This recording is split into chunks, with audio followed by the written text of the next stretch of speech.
Assalamualaikum warahmatullahi wabarakatuh. Waalaikumsalam warahmatullahi. Alhamdulillahirabbil alamin. Wassalatu wassalamu ala asrofil anbiya'i wal mursalin wa ala alihi wa sahbihi ajma'in. Asyhadu an la ilaha illallah wahdahu la syarika lah wa asyhadu anna Muhammadan abduhu wa rasuluh. Allahumma sholli ala Muhammad wa ala ali Muhammad. Usikum wa nafsi bitaqwallah faqad fazal muttaqun. Amma ba'd. Bapak-bapak, ibu-ibu yang berbahagia, tentu yang utama kita harus selalu bersyukur kepada Allah atas semua nikmat karunia yang telah kita terima. Semoga kita termasuk hamba Allah yang pandai mensyukuri nikmatnya. Dengan demikian insya Allah akan memberikan nikmat yang lebih banyak. Sholawat dan salam mudah-mudahan tetap tercurah kepada junjungan dan teladan kita Nabi Muhammad Sallallahu Alaihi Wasallam.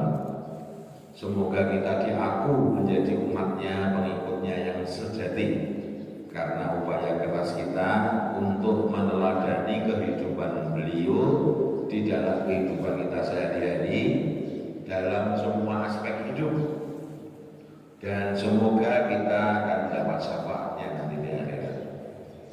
Amin. Kita akan melanjutkan materi sebelumnya tentang ahli surga ya. Tapi kita persepsi dulu bahwa orang-orang beriman itu bercita-cita ingin mendapat surganya Allah. Sebab kehidupan abadi di akhirat pilihannya ada dua, surga dan neraka. Jadi kalau tidak di surga pasti di neraka, yang di neraka pasti tidak di surga. Maka dalam doa-doa kita itu selalu menginginkan surga Allah, selalu menginginkan terhindar, terbebas dari azab Allah, yaitu neraka. Sebab azabnya itu sangat pedih. Yang paling ringan saja panas di neraka itu bisa membuat otak mendidih panasnya. Jadi kalau sekarang panas itu paling banter 40 derajat udah apa-apa. Kalau kita masak air mendidih itu 100 derajat, bayangkan. Nah itulah sehingga cita-cita orang beriman, dan mudah-mudahan kita semua menjadi orang beriman, itu bisa dapat surga. Nah, namun demikian dalam surat Al-Imran 142 Allah itu bertanya, am hasibtum an tadkhulul jannah, apakah kalian mengira mau dapat surga atau mau masuk surga? Padahal belum terang bagi Allah siapa yang berjihad dan siapa yang sabar. Jadi ini Allah memberi kunci jawaban dari harapan kita untuk masuk surga itu harus punya jihad dan punya sabar. Nah, siapa yang punya jihad? Orang beriman. Karena definisi orang beriman di dalam surat Al-Hujurat ayat 15 itu harus memiliki jihad, harus berjihad. Innamal mu'minuna alladzina amanu billahi wa rasulihi summa lam yartabu wa jahadu bi amali ma'rufin ulaika hum shadiqun. Sesungguhnya orang-orang beriman hanyalah mereka yang beriman kepada Allah dan Rasulnya. Artinya orang beriman itu yang tegak tauhidnya, mampu membebaskan diri dari kesyirikan. Ya, baik tauhid rububiyah, mulkiyah maupun ilahiyah. Sebagaimana Allah jelaskan dalam surat An-Nas dan Al-Fatihah, pembuka dan penutup. Kita itu setiap saat baca Al-Fatihah itu kan diminta oleh Allah untuk menegakkan tauhid. Pertama, alhamdulillah, bismillahirrahmanirrahim, alhamdulillah rabbil alamin, rububiyah. Ar-Rahmanir Rahim, Maliki Yaumiddin, Malik Mulkiyah. Iyyaka na'budu wa iyyaka nasta'in, uluhiyah hanya kepada Allah. Kalau dalam surat An-Nas itu lebih eksplisit lagi. Qul a'udzu birabbin nas. Jadi tauhid itu kaitannya dengan ketergantungan kita kepada Allah, dan kita diperintahkan Allah untuk meminta perlindungan itu kepada Rabbin nas. Ini rububiyah. Dalam kapasitas rububiyah itu kita harus meyakini kalau Allah itu pencipta kita, pencipta semesta, yang memiliki, yang mengatur, yang menjamin semua. Itu rububiyah. Kemudian malikin nas, ya kan? Katakan aku berlindung. Lain tahu itu berlindung pada Allah. Kemudian ada rohnya manusia, mulkiyah, al-rububiyah, kemudian mulkiyah, kemudian ilahiyah. Adapun asma wa sifat itu bukan tauhid. Itu asma itu kan nama ya, asma wa sifat itu sifat. Nama-nama yang baik dari Allah yang 99. Sebagaimana dijelaskan dalam surat Toha ayat 8. Allahu la ilaha illa huwal asmaul husna. Allah itu tidak ada Tuhan selain Dia yang memiliki nama-nama yang baik itu. Jadi jangan dicampur-campur. Tauhid itu ya itu. Allah tidak pernah qul a'udzu birabbin nas, asma wa sifat. Nah, anak sudah gitu ya. Jadi orang beriman hanyalah mereka yang beriman pada Allah dan Rasulnya. Itu artinya sadar. Berarti menegakkan tauhidnya. Yang kedua, orang beriman itu sumalam yartabu, tidak ada keraguan. Keraguan terhadap apa? Ya terhadap rukun imannya. Tidak ragu kepada Allah, tidak ragu kepada malaikat Allah, kitab Allah, Rasul Allah, kehidupan akhirat dan takdir Allah. Kita masih ada ragu nggak? Itu misalnya dalam hal takdir, waduh, duitku hilang untuk kesana. Jadi orang hilang itu sudah kan dia kan sering tuh masalah. Kalau Allah itu melarang kita membunuh anak, ya jangan bunuh anak, karena Allah yang jamin rezekinya. Al-Isra 31, jangan kau bunuh anakku karena takut miskin. Akulah yang berizin padaku dan pada mereka. Gitu. Tapi banyak suami istri yang sepakat kita punya anak dua saja ya. Punya anak dua itu kan artinya tidak menghendaki anak ketiga, keempat, kelima dan seterusnya. Punya anak itu kehendak Allah, bukan kehendak kita. Ya, jadi supaya sperma ketemu ovum di tubuh Falopi itu melalui perjuangan sperma itu dari vagina ke tubuh Falopi itu perjuangannya luar biasa. Itu makhluk hidup ciptaan Allah namanya sperma. Dengan ekornya itu dia mencari dan membuat, dan itu tidak semua bisa mengenai. Jadi laki-laki sehat itu menghasilkan sperma 300 juta dan yang sampai hanya satu, dan itu kapan juga nggak tahu. Jadi itu urusan Allah. Nah gitu Pak, kemudian dihalangi dengan kontrasepsi. Kontra itu memerangi, konsepsi itu kehidupan. Memerangi kehidupan sama dengan membunuh. Jadi urusan Allah, jadi dosanya itu membunuh anak. Bahkan lebih kejam karena belum jadi anak lagi bunuh. Yang kedua, mencampuri urusan Allah. Yang ketiga, dengan hanya membatasi hanya anak. Dia tidak percaya atas janji Allah. Ngeri. Bahwa Allah pula yang memberikan rezeki padamu. Tapi mereka pada takut miskin. Coba kalau ditanya kenapa kok membatasi hanya dua, apa dua saja itu sudah bersyukur bisa beri makan bergizi. Sekarang yang diberi makan bergizi tak sekolah kan Bapak Gubernur kasih makan bergizi sehingga negara beri. Kalau bisa sekolah itu sudah bersyukur. Bagaimana kalau lebih dari itu? Orang percaya tidak kena ngeri loh dan nanti gini. Jadi seperti tiba itu juga dosanya itu seperti menzinai ibu kandung. tapi orang juga enteng-enteng saja. Kalau saya kamu beriman. Jadi iman itu bukan pengakuan sepihak kita. Kalau mengaku beriman itu harus ada 3 perkara tadi. Pertama, menegakkan tauhid. Kedua, tidak meragukan kepada Allah, kepada Al-Quran. Kita ini masih meragukan Quran. 6.600 ayat lebih semuanya yakin ini memang benar menjadi petunjuk hidup. Apa masih kita pilih yang cocok ya kita laksanakan, ya enggak ya? Ya, ini enggak bisa. Itu enggak bisa. Ya, contoh misalnya Quran menyebut ya ayyuhalladzina amanu kutiba alaikumusiyam. Kita puasanya. Ya, orang beriman tiba-tiba Allah sekalian berpuasa. Puasanya. Kalau ya ayyuhalladzina amanu kutiba alaikumusiyam qisas dilaksanakan enggak? Kenapa kalau siang dilaksanakan qisas atau tidak? Kita akan ditanya nanti di akhirat. Jangan dikira semua ada pertanggungjawaban. Dan gimana Ustaz?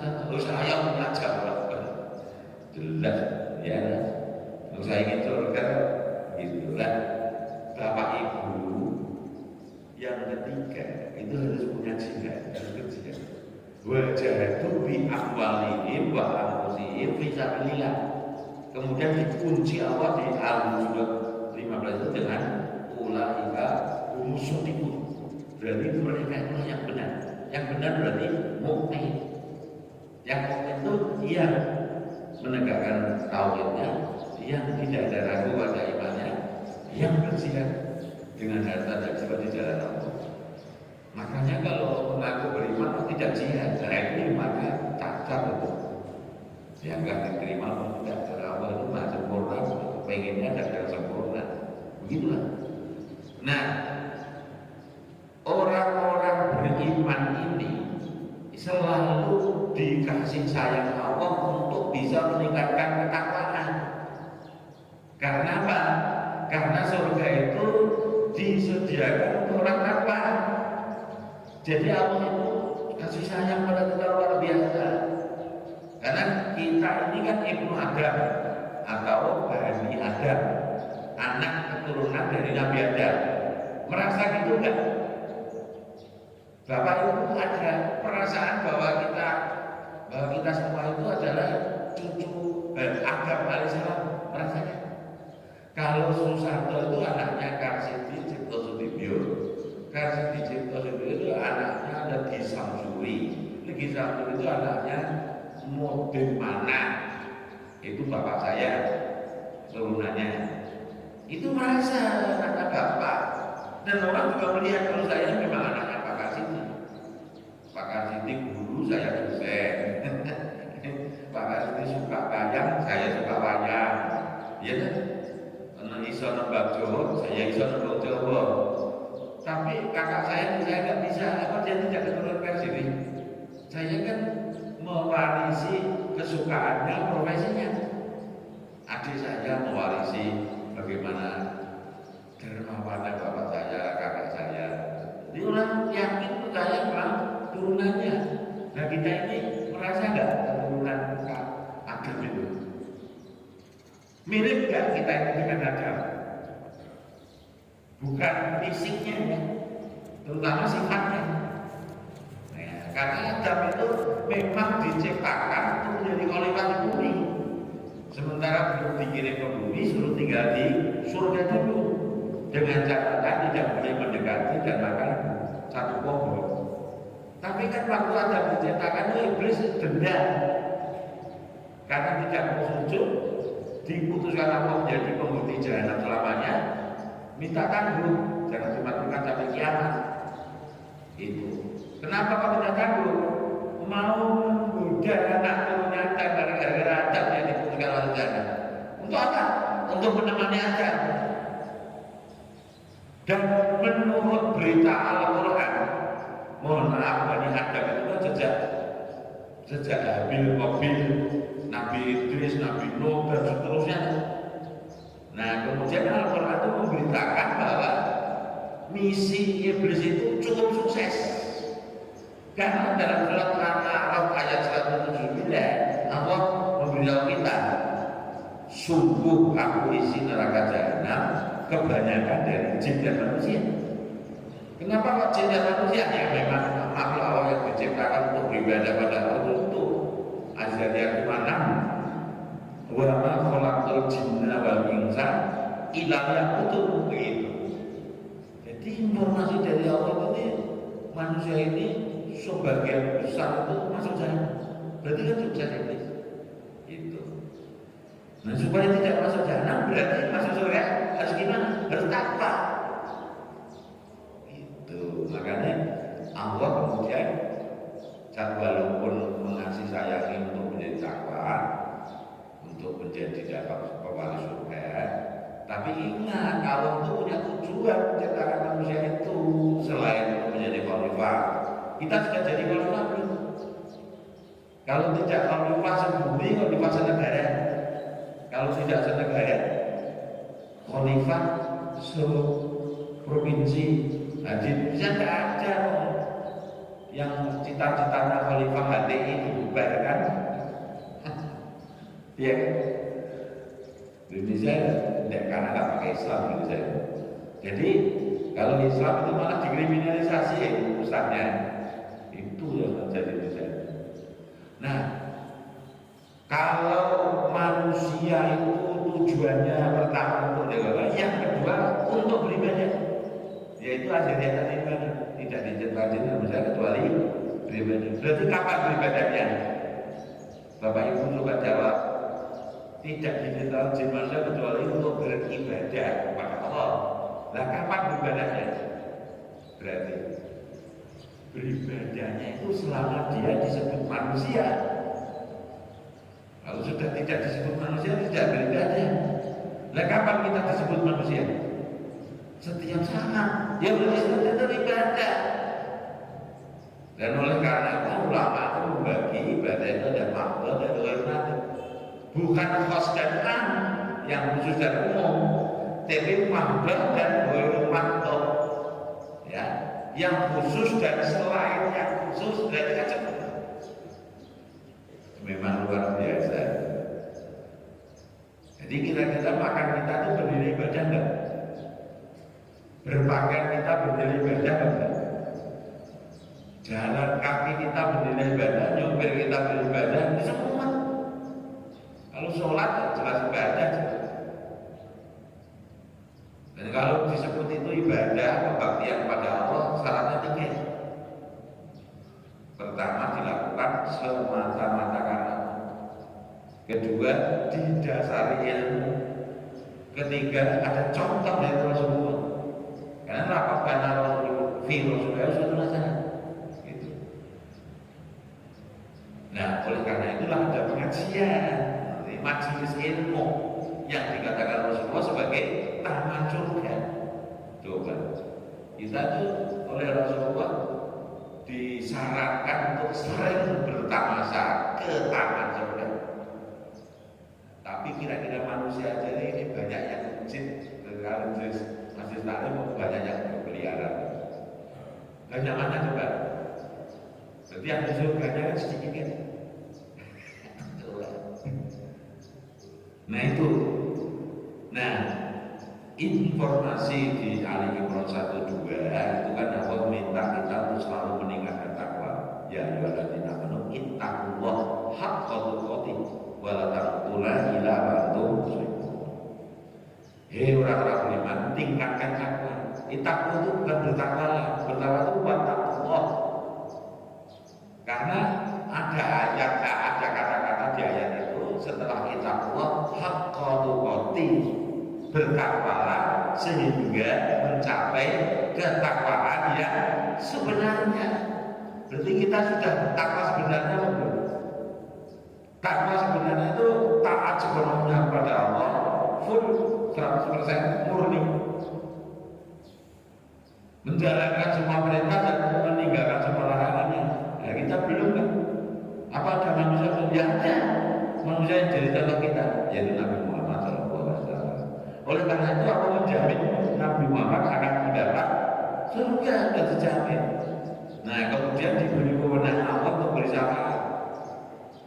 Ya, ketika Rasulullah menjamin 10 sahabatnya masuk surga, itu syafaatnya. Jadi kalau karena diizinkan Allah, ya kira-kira kita nanti dapat siapa diizinkan Allah. Selama hidup sama Allah aja nggak percaya, mau jamin rezeki aja anaknya dibatasi tadi, ada terus ya, ada terus.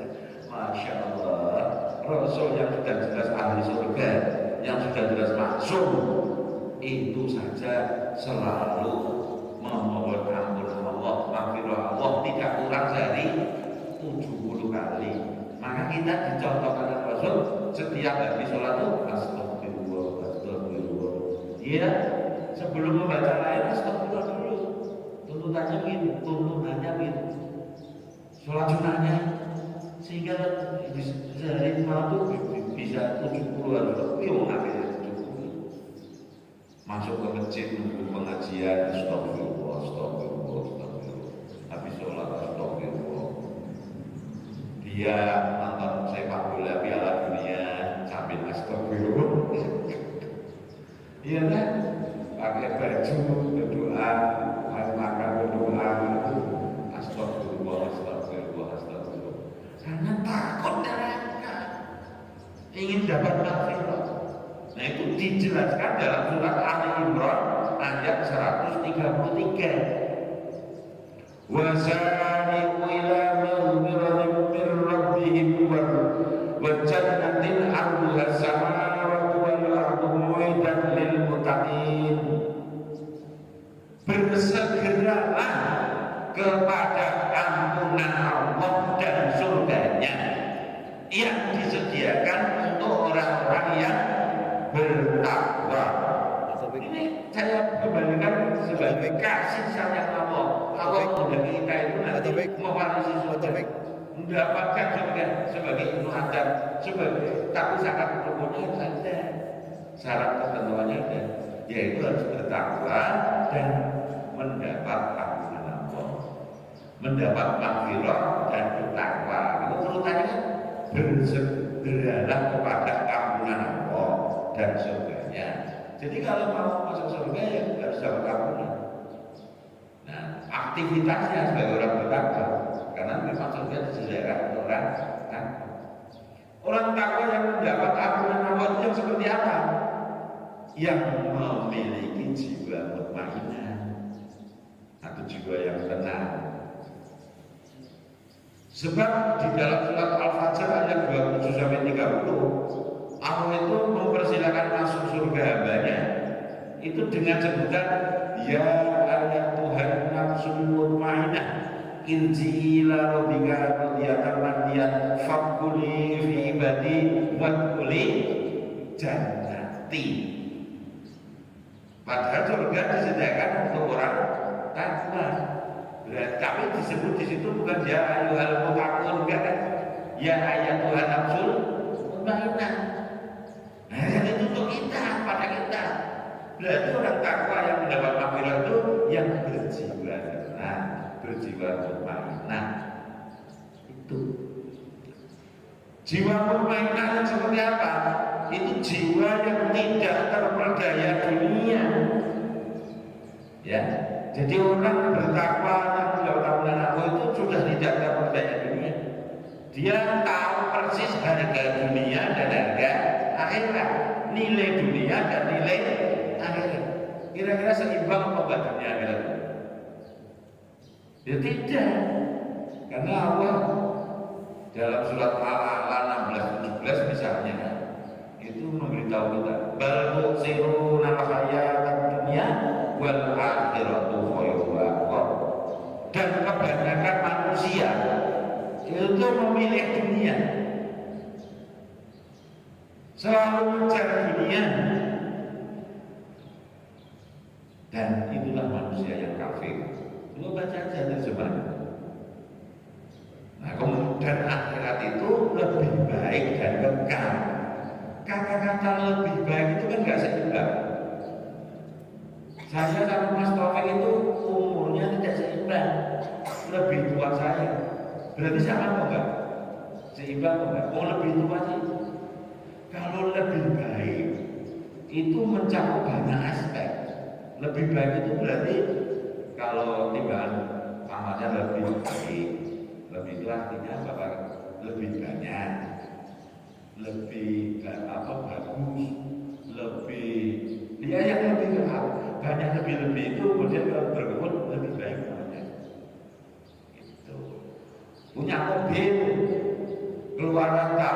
90 sama 2000 lebih baik yang mana?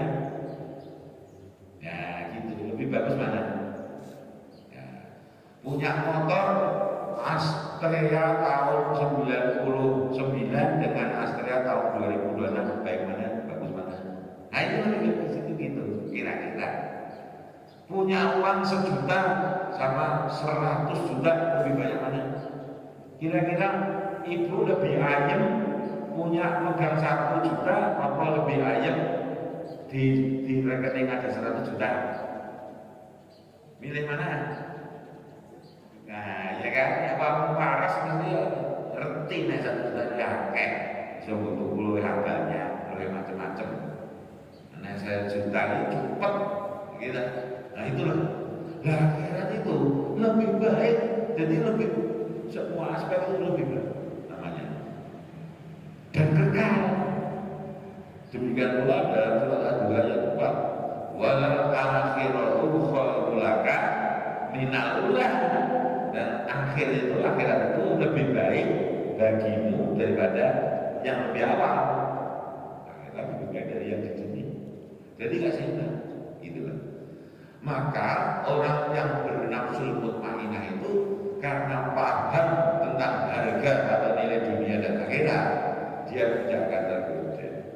Karena kata Allah dalam surat Al-Hadid misalnya, ketahuilah, kita supaya tahu.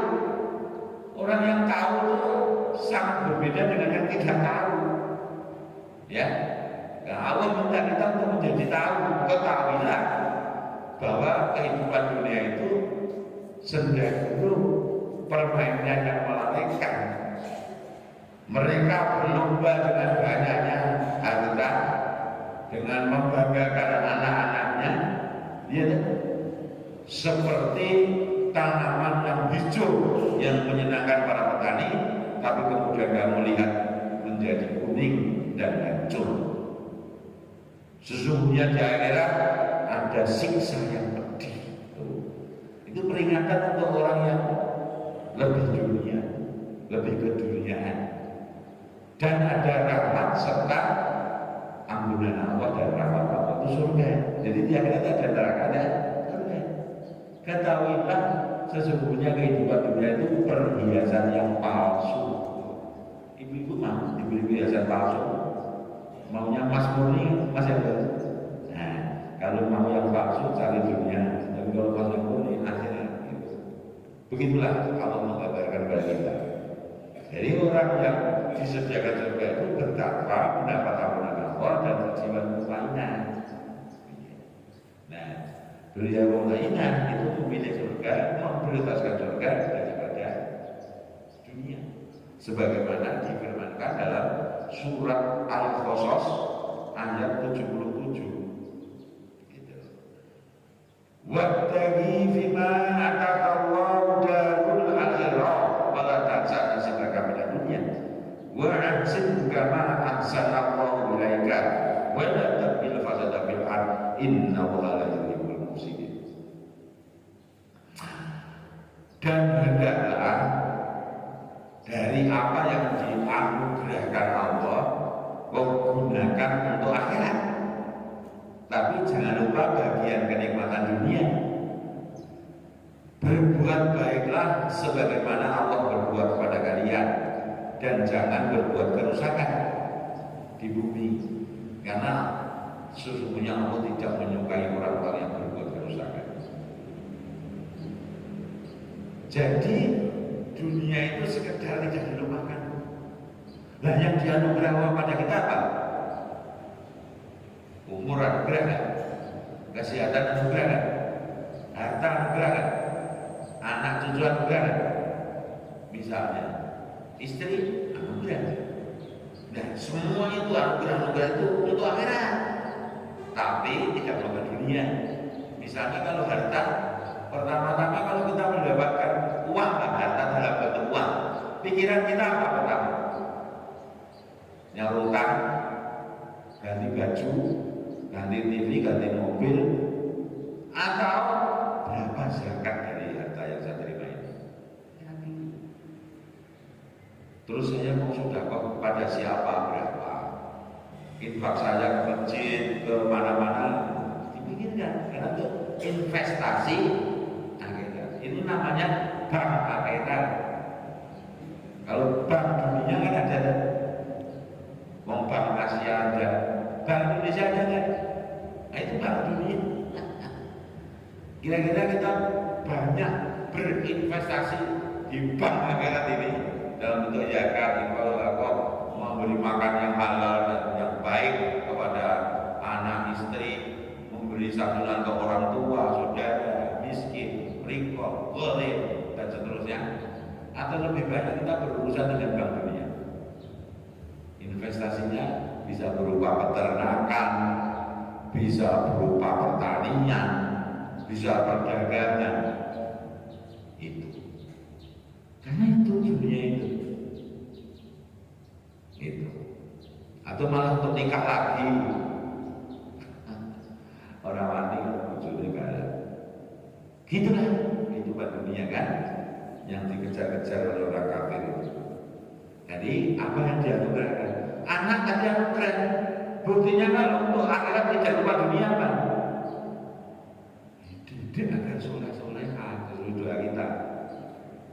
Ya, maka kalau menasihati, misalnya ini mau sekolah lagi nanti besok Senin, mau kuliah nanti yang kuliah, itu kira-kira nasihatnya bagaimana? Ada dua ini, Bapak perhatikan, mana yang lebih banyak dilakukan oleh kita? Ya, sekolah sing tenanan, kuliah yang serius, rajin belajar, syukur-syukur bisa kumlot jadi mudah cari kerja. Tapi jangan lupa sholatnya ya, jangan lupa ngaji. Nah itu pertama ya, perhatikan. Yang kedua, itu jadi anak soleh, sholatnya diusahakan bisa tepat waktu di awal waktu. Kue nang sholatnya jamaah nih masjid, nek ono pengajian, kue kudu teko melu, mau Quran sama nane, ngumpul nongol kang soleh. Sholat panggilan nih ojo lali sinau yo. Kira-kira banyak kisah pertama banyak kedua jujur banyak ya berarti gak cocok sama Quran. Sebab kalau Quran itu akhirat dulu baru anak itu yang penting soleh dulu, mukmin dulu, baru nanti dia punya profesi. Apakah arsitek, dosen, pedagang, pegawai, tukang cukur. Jangan dikira tukang cukur itu sekali cukur 50.000. Kalau saya ini habis cukurnya cuma 15.000. Mulai desa. Anak-anak saya nggak mau ngajak cukur. Bener Pak, ini kita dan cukur barang sorry ya. Cukurnya 50 di barbershop itu. Ya, kenapa sih malah kurang cocok? Yang anaknya satu lagi bilang, yang laki-laki 3 sih. Bapak cukur kuno anaknya SD ya. Nah aku anaknya dosen ini. Guyon maksudnya. Ya, aku anaknya dosen Pak. Ayo besok jadi Bapak Ibu, orang yang berbuat baik menurut standar Allah itu orang yang menurut akhirat itu. Karena ayat itu dilanjutkan dengan wa ansil kama ahsanallaha ilaika. Dan tentu orang berbuat baik tidak akan membuat kerusakan. Sekarang ini yang babat hutan dijadikan perkebunan sawit siapa? Bapak Ibu sudah melihat film dokumenter yang dibiayai Nasrani itu, Pesta Babi lalu. Ya. Jadi kolonialisme di zaman sekarang judulnya itu sebetulnya misi kristenisasi di Papua, terutama di Merauke. Tapi rakyat Papua khususnya Merauke yang hidup dengan sumber daya hutan itu menjadi tersiksa. Karena hutan itu babat untuk pertanian perkebunan. Nah mereka terus kemana? Masih pakai OTK macam-macam itu. Coba bayangkan saudara kita sebangsa setanah air di Papua, di Irian, itu masih pakai rumbe-rumbe. Makanya itu tergantung apa yang didapat dari hutan. Dapat babi, ya itu yang makanan utamanya. Munggul dan ubi-ubian. Itu saja hutannya dibakar. Terus dia mau bagaimana? Bercocok tanam belum bisa. Makanya mereka menentang. Tontonlah pesta babi. Jadi tidak akan dibuat kerusakan. Orang-orang yang membuat kerusakan itu dalam Al-Quran kalau diingatkan jangan kamu buat kerusakan, malah menjawab kamu sesungguhnya membuat pembangunan. Gitu. Quran ya apa? Lihat dan pikir sendiri. Jadi keseimbangan alam itu sebagaimana digambarkan dalam surat Ar-Rum itu Allah mengatakan telah nampak jelas kerusakan di darat dan di bumi karena tangan-tangan manusia. Nah, sebagai akibat seperti peristiwa Sumatera Utara, Aceh, banjir bandang, menelan berapa nyawa dan penderitaan yang sakit, yang kehilangan rumah, yang kehilangan anak dan seterusnya. Apakah pemerintah turun tangan? Tidak. Itu bukan bencana nasional. Ya di atasnya orang Aceh sendiri. Kemarin itu ada yang berita di TV itu jembatan juga nggak diperbaiki padahal vital untuk kehidupan. Akhirnya mereka betulnya membangun sendiri dan seterusnya. Begitu kan yang terjadi. Tapi semua itu akan dipertanggungjawabkan karena kekuasaan tidak ada yang abadi.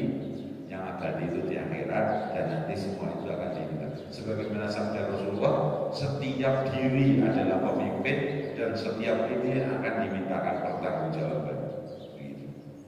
Nah, begini orang yang bertakwa, orang yang mendapat ampunan, yang memiliki jiwa benar, yang memprioritaskan akhirat daripada dunia, dengan ciri-ciri apa yang telah dianugerahkan itu digunakan akhirat tapi tidak lupa dunia.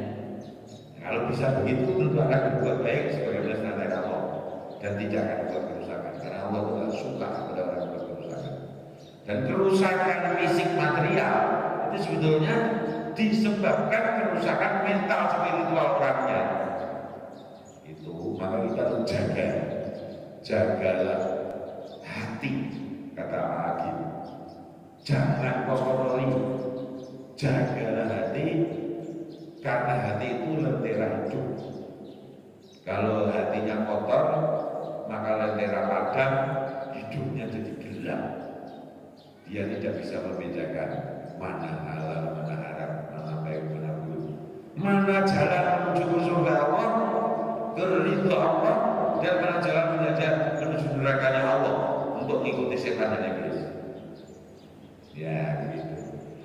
Nah Bapak Ibu, kita yang mengaku beriman ini berjalan ke surga, itu Allah telah memberi kuncinya tadi. Jihad itu iman. Tadi kan definisinya sudah jihad.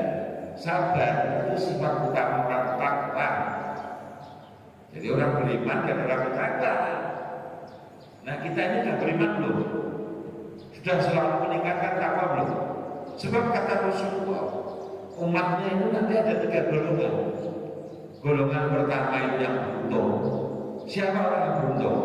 Yang keadaan hari ini, terutama iman takwanya, lebih baik dari kemarin. Yang kedua orang yang rugi, yang keadaan hari ini dibanding kemarin itu, terutama takwa itu sama. Sedangkan orang yang celaka itu yang keadaan hari ini lebih rugi akhirnya celaka. Tentekan bangkrut. Kira-kira ente ingin beruntung, ingin rugi atau ingin celaka? Kalau beruntung harus lebih baik. Tahunya kalau lebih baik dari mana? Ada Allah memberitahu kita surat Al-Hasyr ayat 18. Kepada orang beriman, ya ayyuhalladzina amanu ittaqullah wal tanzur nafsu ma qaddamat lighad wa taqullah innallaha khabirun bima ta'malun.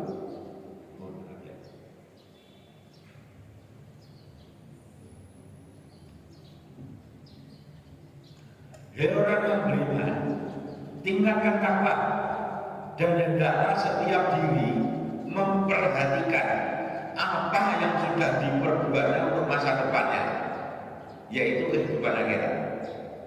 Bertakwalah pada Allah, sesungguhnya Allah Maha melihat semua yang kalian lakukan. Coba bayangkan. Jadi kalau mau tahu apakah kita lebih baik atau sama atau justru malah lebih buruk, itu harus memperhatikan. Ya, orang beriman tingkatkan takwa ya, dan hendaklah setiap diri memperhatikan. Terhadap apa yang sudah kita lakukan untuk akhirat kita. Dan tidak ada ayat yang meminta kita untuk memperhatikan kehidupan dunia. Karena kalau kita nyari akhirat akan diikuti dunia. Tapi kalau mengejar dunia belum tentu dapat akhirat. Seperti seorang guru atau seorang dosen itu niatnya ke sekolah atau ke kampus itu bukan modik cari uang. Kalau mau untung, ya sekarang ini sulit menemukan guru di sekolah karena kebanyakan mereka itu orang-orang yang modik di sekolah. Sama menemukan dosen juga sulit karena kebanyakan mereka modik di kampus. Cari siswa sulit karena kebanyakan anak-anak dan remaja itu menghabiskan waktu di sekolah. Guru itu tidak punya kedaulatan. Apa bisa menilai objektif? Tidak bisa. Karena wali kelas anak saya ketika SMA datang ke rumah, bukan apa-apanya ya menceritakan ya. Anak saya itu mau dikirim mewakili sekolah ke pertukaran siswa ke Jepang, tapi nggak mau. Maka namanya orang tuanya cerita dia juga, Pak, sekarang guru nggak punya kedaulatan. Di sini ada guru pasti kan. Bagaimana kok nggak punya kedaulatan?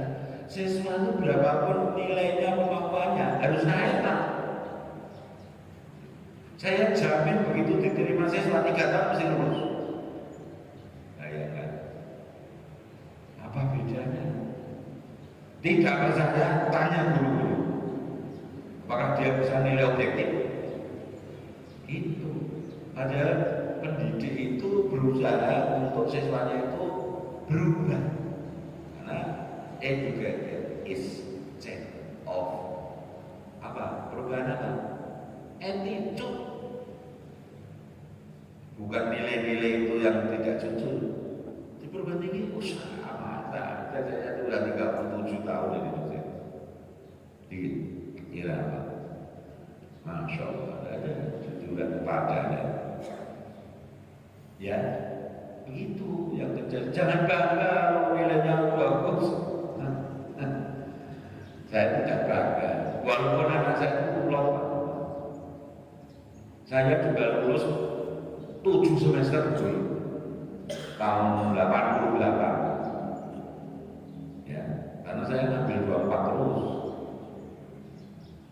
Wisudawan tercepat dan termuda di Fakultas Biologi. Jadi terus langsung S2, S3. Jadi kecerdasan itu beda dengan kepandaian ya. Nah, orang rajin itu bisa pandai, tapi tidak bisa cerdas. Makanya rajin maka pandai, tidak ada rajin banget cerdas. Nah itu dia. Habibie itu cerdas, Einstein itu cerdas, dan seterusnya. Saya nggak pernah nyuruh anak saya belajar, Pak. Mahasiswa saya tidak saya sarankan belajar. Rasa belajar apa? Sekolah ini sih senang banget. Itu. Anak itu tergantung niat. Ada kamu ke sekolah itu apa? Dosennya, gurunya juga itu apa? Niatnya. Niat model atau duit raspiro. Tapi kalau niatnya dapat jariah dengan amal jariah, ingat. Salah satu jasa 3 amal jariah itu kan ilmu bermanfaat. Saya kesini kalau ingin upload, tidak usah ingin mesti kasih. Ya kan? Allah pembeliannya jauh lebih baik. Gitu. Tapi ingin mengajak untuk dapat itu Allah. Itu. Makanya ada beberapa masjid itu mengkritik saya tampilnya itu materi Pak Santo terlalu